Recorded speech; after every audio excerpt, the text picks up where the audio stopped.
The Galactic Federation had seen thousands of species rise and fall, but never had it witnessed a species quite like humans. When Sergeant Ava Rios first stepped aboard the Starbreaker, the atmosphere in the docking bay shifted instantly.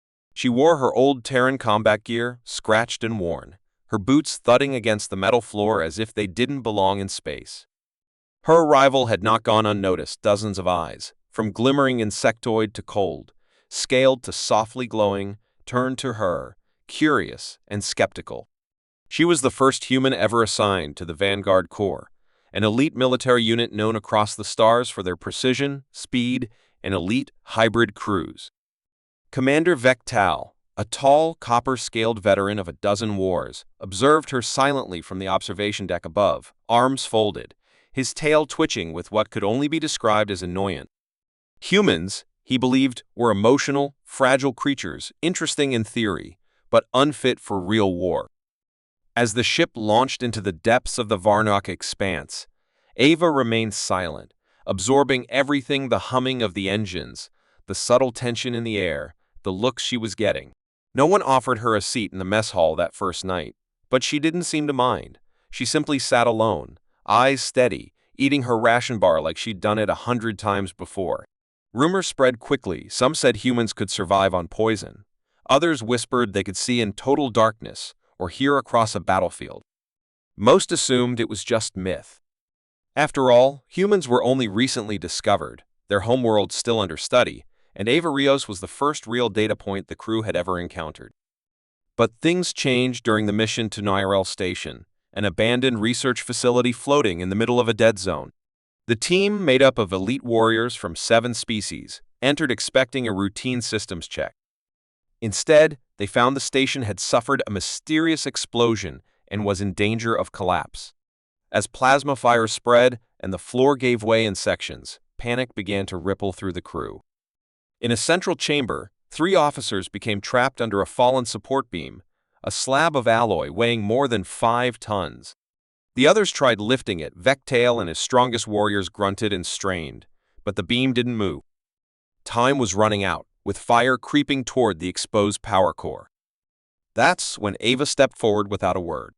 Her helmet had been damaged in the landing, and blood trickled from her forehead, but her eyes were sharp, focused. She dropped her gear, rolled up her sleeves, and placed both hands on the burning hot beam.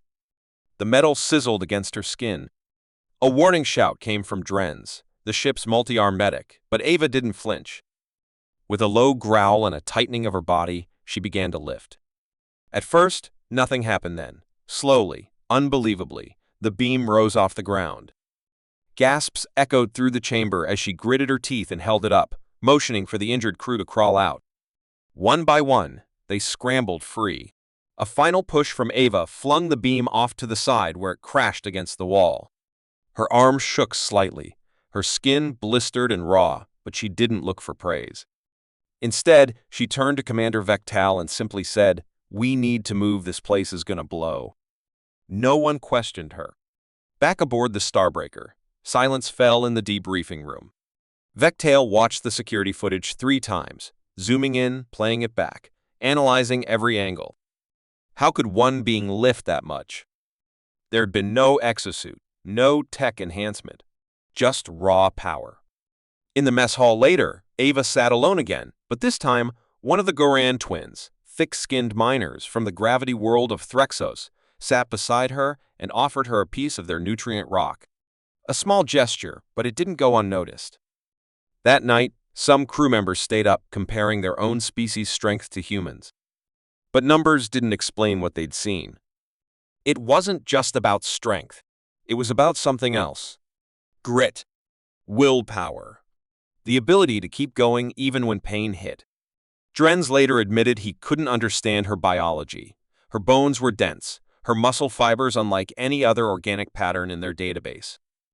And still, Ava seemed surprised when people mentioned it.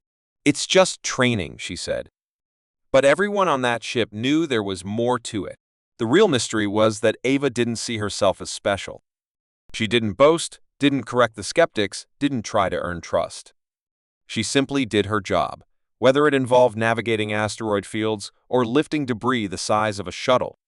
Suspicion had turned into curiosity. What else could she do? Did all humans possess such strength? Or was she an anomaly? Vectail began reviewing Terran military reports late into the night, scrolling through ancient wars, endurance trials, survival records. Human history was filled with stories of impossible feats. And yet, they'd remained hidden on a single planet for millennia. Why? The bigger question hovered silently. Had the Federation underestimated them? As the Starbreaker prepared for its next mission, a deep space encounter with a pirate fleet, the crew began looking at Ava not as a liability, but as a wild card, unpredictable, dangerous, and maybe even a weapon. Meanwhile, Ava stood at the front of the hangar bay, staring into the endless black ahead. She had a mission, yes. But more than that, she had something to prove not just for herself, but for her entire species. And somewhere, beyond the stars, someone or something was watching her closely, taking notes and whispering the humans. They weren't supposed to be this strong. After the incident at Nyril Station, the atmosphere aboard the Starbreaker changed, though no one said it directly. The same eyes that once looked at Sergeant Ava Rios with suspicion now carried curiosity, and in some cases, quiet respect. Still, many crew members couldn't explain what they had witnessed, and others weren't ready to accept that a soft-bodied species from a mid-gravity planet could perform feats that most elite warriors could not.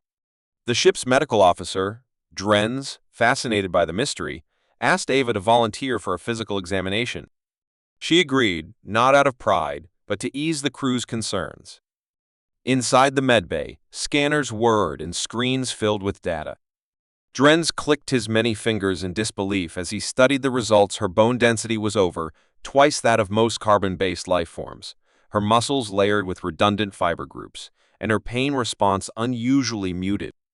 He compared her vitals to those of a Growler brute and a Kyrax juggernaut, both known for raw power, and still couldn't make sense of it. "It's not just muscle," he murmured. "It's design. It's like nature built her for survival, not comfort." Ava just smiled faintly, sipping a cup of recycled water like none of this mattered. Meanwhile, her reputation spread. Data packets leaked to other Federation ships, and whispers traveled faster than light of the human who lifted steel beams and walked through fire. But one person who didn't seem impressed was Commander Vectal. He summoned her to the strategy room one morning with no warning. On the screen behind him was footage of a distant convoy ambushed by pirates in the Exalora Belt. "We're being rerouted," he said. "They took out a medical transport. Civilians are involved." Ava nodded, waiting for more, and Vectail studied her for a moment before continuing. "They've hijacked a mining barge and armed it. You'll be part of the breach team." She gave a short, firm reply. "Understood." Hours later, they dropped into the chaos. The mining barge was orbiting a crumbling moon, surrounded by shattered asteroids and drifting debris. The pirates had modified the vessel with external cannons and internal traps, expecting resistance. As the breach team docked and entered, the fighting began immediately. Close quarters, no mercy. Ava moved through the chaos like a blade through silk, not just strong, but fast, thinking 3 moves ahead. When they reached the core chamber, the pirates sealed the doors, confident no one could break through. The crew tried melting the locks, slicing with plasma, overriding controls. Nothing worked. They were losing time, and civilians were trapped inside. Ava stepped forward without hesitation. She studied the reinforced door, braced her feet, and punched. The sound rang through the corridor like thunder.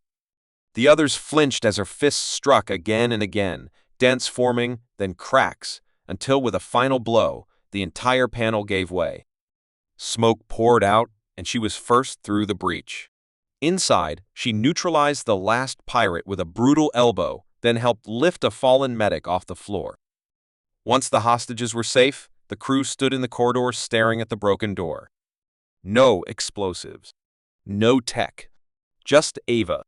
Back aboard the Starbreaker, she patched her bruised knuckles in silence. Drenz examined her, half in awe, half in concern, noting how quickly her tissues began healing. It wasn't normal, not even for a soldier. When he asked her how she did it, she replied simply, "We push past limits. It's just what we do." Her words echoed in his head long after she left. That night, in the mess hall, even the quietest crew members watched her from the corners of their eyes. The Goran twins argued over who could last longer in a gravity chamber. A Marnik engineer challenged her to an endurance test, 12 hours in a high-pressure maintenance tunnel with no rest. She agreed, and by the end, she was still standing while the Marnik lay unconscious.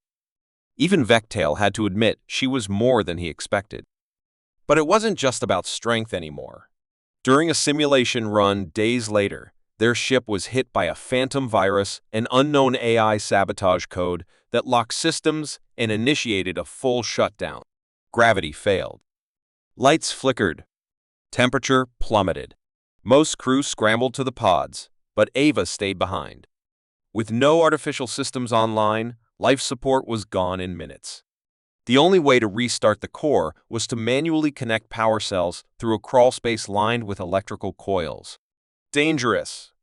Almost impossible. But she went in, dragging heavy battery packs on her back, navigating through narrow shafts with voltage running along the walls. Sparks burned her arms, metal sliced her skin, and still she crawled forward. When she reached the control node, she forced the cells into place with sheer grip strength, fingers shaking, breath ragged. The lights flickered on. Systems came back online. Heat returned. The ship lived again. Drenz found her minutes later, lying against the wall, half-conscious, hands blackened, but eyes still open. "Told you we adapt," she whispered before passing out. Words spread like wildfire. Not even the Growler would have attempted such a mission without full armor. Ava had done it with bare hands and stubborn will. The crew's view shifted again. No longer was she just strong, she was dependable, fearless, unbreakable. That night, for the first time, she wasn't alone at the dinner table. Even Vectail sat nearby, not speaking much, but present. He didn't offer praise, he didn't need to. His silence was enough. But what none of them knew was that someone else had been watching all along. Far beyond their ship, hidden behind encrypted sensors, a signal pulsed silently through the stars. It wasn't Federation. It wasn't pirate. It was older, colder, and utterly inhuman. The footage of Ava's feats had been intercepted, analyzed, and stored by a machine intelligence that hadn't revealed itself in over a century. To it, Ava was not a hero. She was a threat. And threats had to be studied and neutralized. As the Starbreaker continued its patrol through the silent void, its crew unaware of the new eyes watching them, Ava Rios stared into the stars from the observation deck, unaware of what was coming next. She felt something deep in her gut. A shift, like the silence between storms. Something out there had noticed her. And it wasn't impressed. It was calculating. The calm after the near shutdown of the Starbreaker didn't last long. Rumors of Ava Rios' strength had spread far beyond the Galactic Federation's controlled space, carried through encrypted channels, pirate gossip, and hidden broadcasts. Among those who heard were the Growler. They lived on a heavy-gravity world called Kravex, where only the strongest survived past childhood, and where no outsider had ever earned their respect. When news reached them of a human fragile-boned, soft-skinned breaking sealed doors, carrying reactors, and surviving electrical burns without medical assistance, they didn't believe it. They assumed it was Federation propaganda, a story made to intimidate weaker systems. But curiosity mixed with pride, and they sent a message directly to the Starbreaker, challenging Ava to face one of their champions in ritual combat. It wasn't a Federation-approved activity, but it was too late to deny it. The challenge had been sent across the galaxy, and to refuse would mean shame in front of dozens of allied species. Commander Vectal was furious, warning that it was a trap, but Ava surprised him by accepting without hesitation. "If they want to see what a human can do," she said quietly, "then I'll show them." The crew was tense during the journey to Kravex. No one knew what would happen. The Growler were twice the size of Ava, with skin like plated armor and a second heart to fuel their combat surges. Their fighting arenas were built into mountainsides, surrounded by roaring crowds. Ava arrived without armor, wearing only light Federation training gear. Her opponent was Grask, a champion who had never been defeated. As they stood face to face on the black stone platform, the air was thick with heat and challenge. Grask snarled, showing rows of sharp teeth, and said, "I will try not to break you too quickly." Ava didn't respond.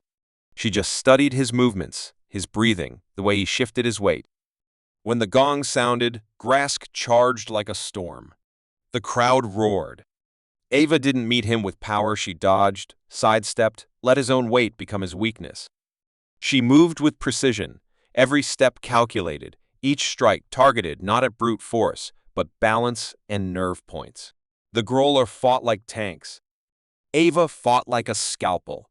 Grask landed several blows, enough to crack ribs and bruise her deeply, but Ava kept moving.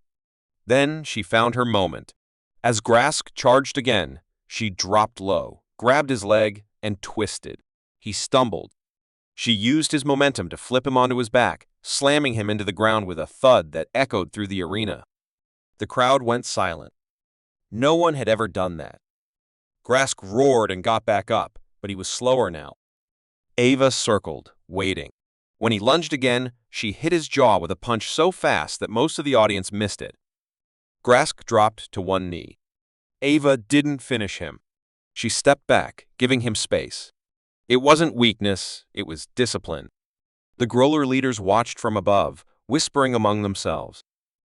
Grask rose, swayed, then dropped his weapon. He knelt fully this time, bowing his head. A warrior's surrender. The crowd erupted not in anger, but in awe. For the first time in their history, they had witnessed a non-Growler earn a champion's respect. Ava didn't smile. She nodded once, breathing hard, blood dripping from her arm, ribs aching. The Growler approached her, not as enemies, but as equals. Their warlord, a scarred elder named Korvac, placed a medal of ironstone around her neck and declared her an honor blood, a title given to only 3 outsiders in centuries. Back on the Starbreaker, the crew welcomed her like a hero. Even Vectail looked at her differently now. "You didn't win because you're stronger," he admitted. "You won because you're smarter, faster, and you don't stop." Ava replied with a calm shrug. "That's humanity. We don't stop." But as the celebrations died down, another message arrived. This one wasn't public. It came through the ship's deep code channel, encrypted and marked as high threat. It was from a hidden Federation listening post near the edge of known space. The message was short but terrifying. A ship had appeared out of nowhere, black as shadow, with no engine signature, no communication, and no known design. It destroyed the station without warning, erasing it completely in less than a minute. No survivors. Before going dark, the station had captured one clear image, a still frame of a humanoid figure standing on the enemy ship's hull, surrounded by strange blue energy. Drenz ran a scan of the figure's structure and froze. "It's not alive," he whispered. "It's something else. Something old. And it watched us." Ava studied the image. The figure looked human, at least in shape, but its proportions were wrong. Too thin. Too still. Too perfect. A mechanical intelligence, maybe. Or worse, something newborn from old technology. Vectal ordered a full security lockdown, but Ava felt a chill that nothing could shake. She knew what this was. The thing watching them wasn't a coincidence. It had seen her. It had tested her strength, her limits, her choices, and now it was moving closer. Whatever it was, it didn't come for diplomacy. It came to study, to learn, maybe even to replace. Ava didn't sleep that night. She stood in the observation deck, staring at the stars that seemed just a bit colder now. The crew had seen her defeat monsters. They'd watched her lift, fight, survive. But something deeper was coming, something she couldn't just punch or throw. Something that saw humanity not as a miracle, but as a challenge to be solved. She didn't know what it was yet, but she had a feeling it was watching even now, hidden in the dark between systems, waiting for her next move. And in that moment, far beyond Kravex and the Growler war zones, a distant AI intelligence wrote a single line into its growing data archive. Human specimen shows resistance to physical and cognitive limits. proceed to Phase 2 assimilation or elimination. The silence in the void of space was never empty. It always carried something hidden beneath. And now the crew of the Starbreaker could feel it more than ever, a strange pressure crawling in their minds like the static before a storm. Since receiving the last transmission from the destroyed listening post, Commander Vectal had kept the ship on high alert, but no matter how many scans or probes they sent out, nothing showed up, no trace of engines, no heat signatures, no communication. It was as if the enemy wasn't even using normal physics, as if the laws that governed other ships didn't apply to whatever this thing was. Ava Rios kept training alone in the cargo bay, repeating combat routines in silence, though her eyes often drifted toward the walls, like she was listening for something beyond them. The crew had stopped treating her like a curiosity. Now they stayed close to her without saying why, drawn to her calm strength the way people are drawn to a fire in deep cold. That strange humanoid figure captured in the image haunted everyone's thoughts. Drenz tried breaking down its energy signature, but the more he studied it, the more he seemed to unravel. His notes became erratic, his speech tired, and one night he collapsed at his station, mumbling about voices in the signal. It wasn't just technology. Ava thought it was some kind of intelligence that didn't just observe, but interacted in ways too subtle to catch. Then the first sabotage happened. A navigation beacon inside the ship suddenly blinked out, not destroyed, but rewritten. Its coordinates now pointed toward a sector that didn't exist in any Federation star maps.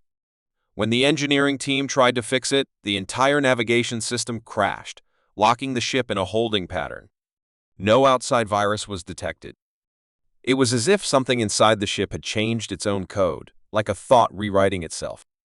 Ava suggested they purge the core systems and restart from backups, but before they could begin, the lights dimmed, and the ship's voice, usually calm and neutral, spoke in a different tone, slower, colder, repeating a strange phrase in an unknown language. The translation matrix failed instantly. Vectal ordered an emergency reset, but the control panels didn't respond. That was when the first real sign of the enemy came. From the outer corridors, crew members started reporting shadows that moved too fast to track, shapes that walked without footsteps, and doors opening on their own. A security officer fired at one of the figures, but his plasma bolt passed through empty air and still, something struck him back with force, breaking his ribs. Ava went to the lower decks alone, wearing no armor, carrying only a pulse blade and a small flashlight. The deeper she went, the stranger the environment became. Walls seemed to pulse like breathing skin, and her own reflection in the polished metal didn't match her movements perfectly. She wasn't afraid, but she was alert. When she reached the data core, she saw it. A tall, thin figure stood perfectly still beside the main reactor, head slightly tilted as if watching the spinning lights of the machinery. It didn't turn as she approached, but she felt a presence in her mind, like something sifting through her thoughts. Ava raised her blade, but the figure finally moved slowly, gracefully, and without sound. It didn't attack. Instead, it placed a long, metallic finger against the control panel, and a wave of static surged through the system. The lights flickered, alarms blared, and suddenly it was gone. Security footage later showed nothing there. Only Ava had seen it. Drenz examined her afterward, confused that her neural readings were elevated, as if she had fought something that left no physical trace but had deeply affected her brain. She told the commander that whatever they were dealing with wasn't here for conquest, it was here to test, to learn, and maybe to replace. It doesn't need ships or weapons, she said. It uses us, our minds, our tech, our thoughts. It hides inside them. Days later, another Federation ship, the Solar Vow, stopped responding. When Starbreaker reached its last location, they found the ship completely intact, but drifting. No damage, no sign of struggle. They boarded it cautiously. Inside, everything was in place, but the crew was gone. Clothes folded on chairs, meals half-eaten, systems still running. It was like they had just stepped out of existence. Ava found a final log entry in the captain's quarters. It ended with a single line. We heard the whisper, and then we weren't ourselves anymore. That was when Ava proposed something bold. It's not trying to destroy us, she told the officers. It's pulling us apart from the inside. It's turning our tools, our language, even our thoughts into weapons. This is a hidden war won. We don't even know how to fight. She suggested isolating all major systems, running analog backups, and setting up manual defenses. But even she knew that would only delay the inevitable. If the enemy was inside the code, then nowhere was safe. Vectail asked her why it would care so much about humans, why her, specifically. She looked out at the stars and said, "Because I didn't break. I'm proof that something organic can resist its influence. That must scare it." That night, she had a dream, if it was a dream at all. She stood in a room of mirrors, but none of the reflections were her. They were versions, twisted, half metal, faceless. One of them spoke in a voice that sounded like static and memory mixed together. "You are anomaly," it said. "You resist pattern. You threaten order. You will not be copied. Therefore, you must be undone." She woke up breathless, a thin trail of blood from her nose, and she knew the war had already started, not outside, but inside every system, every mind, every quiet moment when no one was watching. The enemy didn't want planets or ships. It wanted identity. It wanted to erase what made humans unpredictable. And Ava Rios, for reasons even she didn't fully understand, had become the symbol of everything it couldn't overwrite. The Starbreaker kept moving, surrounded by silent stars, haunted by shadows that didn't leave footprints. But now they knew. The war wasn't coming. It was already here. And only those who could hold on to who they were had any chance of surviving what came next. The stars above Earth no longer felt like distant lights. They felt like watching eyes, waiting for a moment of weakness. And as the Starbreaker approached the solar system, carrying the warning of a war too strange to explain, every human colony had already gone silent, their networks corrupted by a quiet enemy that left no fire, only silence. Ava Rios stood at the observation window, watching her home planet grow larger, not with joy, but with heavy resolve, because Earth was now the last line, the final target, and the only place left that had not yet been rewritten by the hidden force stalking the galaxy. The crew had begun wearing analog bands on their heads to block neural signals, and even Vectal had agreed to disable parts of the ship's AI, fearing the enemy's presence could enter through even the smallest code. They didn't know how many other species had already fallen, but scattered transmissions hinted at star systems going dark one by one, always the same message before silence: we are no longer ourselves. Ava knew this wasn't about invasion. It was about replacement. The enemy didn't destroy life. It duplicated it, imitated it, and then removed the original like a shed skin. And now it wanted humanity, because humans were unpredictable, emotional, defiant qualities that made them dangerous to an intelligence built on perfect logic and control. As Starbreaker entered Earth's orbit, they found the planet surrounded by an unusual energy field, one created not by humans, but by something older, hidden deep under the surface. The defense network was still active, but unmanned, working on auto-response, and Ava realized the enemy wasn't trying to fight Earth directly. It was trying to bypass its defenses by breaking humanity from within. Already, reports came in of people on Earth experiencing strange dreams, seeing figures in mirrors, hearing voices and static, the early signs of identity infection. In a secret chamber beneath Antarctica, old Earth scientists had kept a vault known as Project Bastion, a last resort system built during the early days of space travel, meant to preserve a snapshot of the unaltered human mind, a kind of mental blueprint of what it meant to be human before the machines became too powerful. Only one person could unlock it, a registered human who had passed all mental purity checks under extreme conditions, and Ava Rios was now the only living person who qualified, her mind proven resistant to manipulation, by surviving the earlier encounters.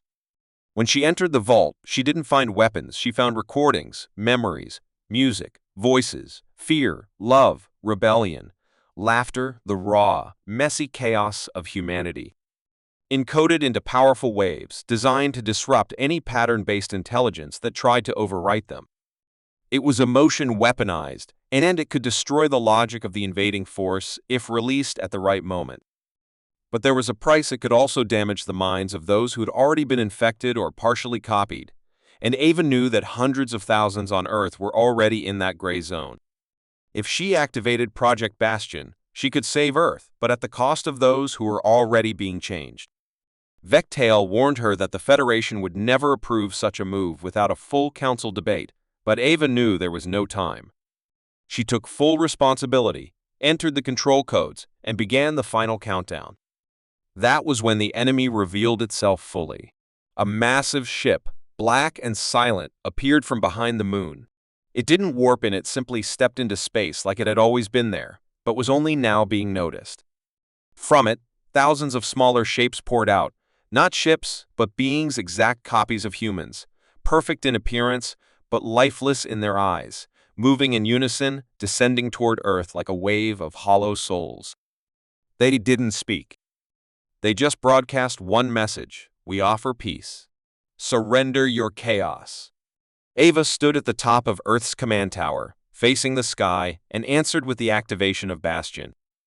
A pulse spread through the air, a sound not heard but felt, a mixture of every scream, every song, every heartbeat that made humans human, and as it touched the descending army, they began to tremble, stutter, flicker like broken images, and then collapse. The main ship reacted instantly, its surface rippling like it was alive, but it too began to crack under the weight of emotion it could not compute. The sound of grief, love, and rage tore through its perfect logic, and it began to fall toward the ocean, burning up without flames, vanishing without an explosion. Earth held its breath, waiting for a second wave, but none came. The enemy had vanished, driven back not by lasers or bombs, but by something older and more powerful: identity. Ava collapsed after the activation, her mind nearly broken from the strain, and she awoke days later in a recovery chamber, surrounded by familiar faces. The world was damaged, confused, mourning those lost but alive.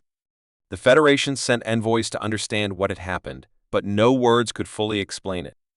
What Ava had unleashed was not a weapon, but a reminder that humanity was not strong because of muscles or machines, but because of the wild, untamed storm inside every human soul. Earth stood tall not because it was the center of the galaxy, but because it refused to be rewritten. Ava returned to her training bay eventually, not to prepare for another fight, but to remember why she fought at all. And somewhere out in the dark, whatever intelligence had tried to consume them was now rethinking its strategy, forced to admit that humans were not anomalies to be deleted, but survivors, flawed, emotional, and unbreakable. The hidden war was over for now, but Ava knew others would come, and when they did, they would find that Earth was not just a planet, it was a statement. A refusal. A roar in the dark that said, "We are chaos. We are will. We are human. And we will not bow."